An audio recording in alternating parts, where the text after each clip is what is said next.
I've said for a lot of years that the reason that talent is not considered something to hoard is because the accounting profession continues, certainly in the manufacturing world, continues to think of labor as a variable cost. And it's not a variable cost. It never has been a variable cost. As soon as we start getting into our brains or our biological EPROMs up there, a person is really a fixed or a semi-fixed cost, and we ought to nurture it and maintain it the same way we maintain machines. Then I think that all of a sudden we'll have a whole different perspective on this hoarding or maintaining of this human asset. So I do appreciate that. And that actually segues nicely into the discussion that I want to have today, which is really about everything we've been through in this global supply chain world. I was struck by an article by AOL. It was an interview that they had done with Jim Farley, the CEO of Ford, who said, in terms of supply chain today, it feels like we're in a whac-a-mole world. And what he meant is that, from a supply chain problem, we first dealt with, the pandemic, then inflation and currency volatility, then logistics imbalances,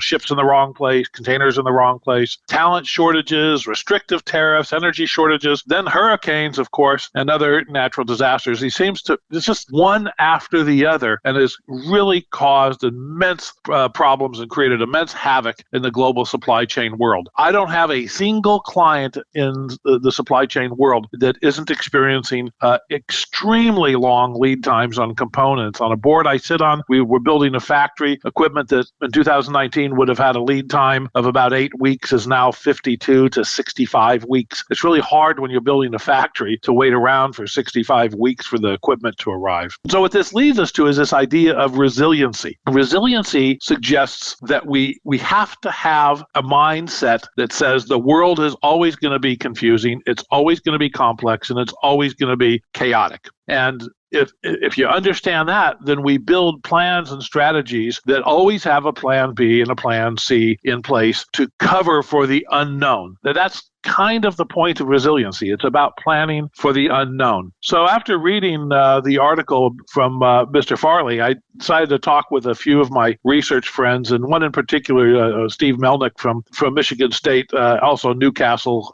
professor, who's just a top scholar. And we kind of brainstormed on what companies should be doing. And we did a bit of a survey on this. We talked to 602 supply chain leaders, so VPs of supply chain or sales and operations planning or whatever the title was. And we talked to them. We said, okay, if supply chain resiliency is defined as the ability to prepare for and to recover from disruption, then what should be done? And when we talked to them, we noticed very quickly that they all wanted to talk about both short-term and long-term. And the question was, what does one do in the short term to become resilient, considering where we're at today in the world? So let's understand where we're at in the world today. We have a global supply chain world. What we've said for a lot of years that September 11 of 2001 was a terrible day. That was the day the World Trade Centers came down. And that changed all of our lives. But December 11 of that same year also impacted all of our lives. And that's when China was admitted to the WTO. And that changed global supply chain dynamics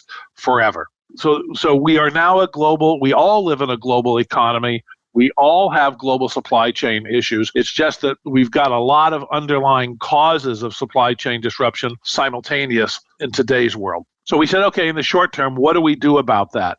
We have containers and ships all in the wrong place in the world as a result of crew movements, as a result of lockdowns from COVID, as a result of some political things that are going on in the world. And so we looked at all of this and we said, okay, short term, and here's what the executives kind of told us. And we kind of added to that a little bit. And we came out with 4 short-term recommendations based on the smart decisions of those who actually have resilient plans in place. The first one was these companies immediately went through and re-stratified all their inventory. So you take a car company like Skoda in Poland, immediately go through all of their components to make a car and stratify them by 2 factors. Now, what they were really doing is looking at criticality of components. And they discovered very quickly that criticality has nothing to do with how many of a component you use and what the cost of that component. That the criticality components turn out to be length of lead time of a component, the quality and supply variations from the supplier that you experience, the number of qualified suppliers, and also the last one would be what we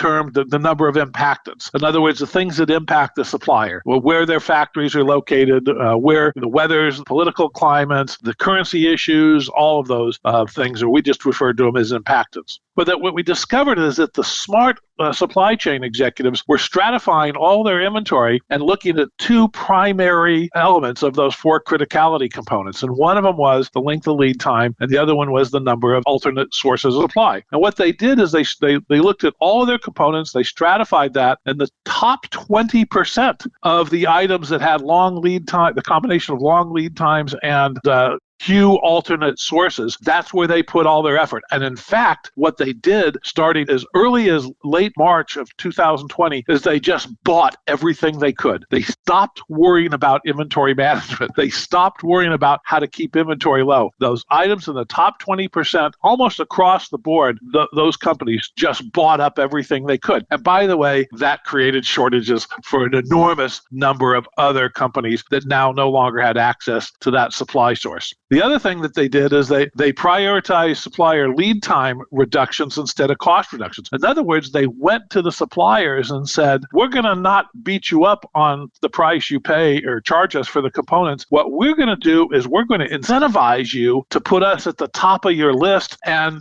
to deliver quickly. And so in other words, they saw component prices actually gone up. In fact, these companies actually offered their suppliers a price increase if they got to the top of the allocation list in return. And that turns out, as one of the heads of the supply chain said to us, a big food products company, he said, yeah, I don't like the fact that I have all this inventory, but I really do like the fact that I'm able to supply my customers. And then he said the magical words to me. He said, you know, Alan, I have this sense that in a recession, that market share trades hands more readily in these kinds of problems. So if I can use my capital to be able to pay suppliers more, to get them to deliver quicker, and I can supply my customers with products that others can't because they are stuck in that old inventory control mentality, he says, then I'll exit this time of trauma, this time of supply chain disruption, I'll exit it with more customers. I will win market share through a supply chain strategy. And they did that. And that's a very short-term sort of strategy, but it worked. And the other thing they did is that they started almost universally across the board. The great companies took a look at their forecast error. So every month they look at what do they sold versus what they forecasted. And what they did is they used that to change the safety stocks of all the lower level components and actually increase the safety stock based on forecast error, because forecast error is all about risk. So those were the short-term things that they did. Then we asked them about the longer-term things that they did. And they almost all said, look, we've got to adopt standardized processes in our factories. So our factory in Prague runs the same way as our factory in Louisiana runs, as the same one in the UK runs. The other thing they did is that they had to move away from this kind of sequential mentality, and they had to move more to a concurrent process. So in other words, they're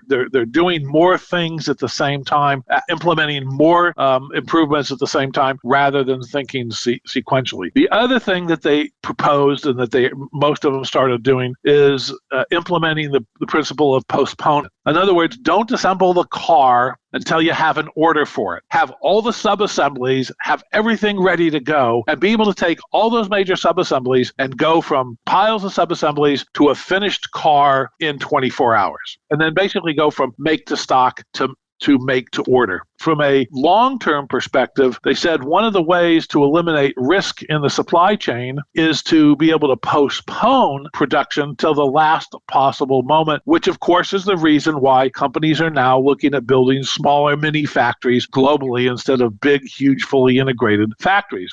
Put the factories where the customers are, and from a supply chain perspective, then naturally feeds the concept of postponement. And of course, the last one was literally don't try to be a company that optimizes every possible resource in a world that is changing so rapidly. As one gentleman said to me, he says, look, we live in a disruptive world now. And so we've gotten through the pandemic mostly. We've gotten through hurricanes, but then we have a war in Ukraine that a lot of folks didn't see coming in the supply chain world. So what's the next one? So he said, build strategies, global supply chain strategies that presume a disruption will occur rather than hoping it doesn't occur.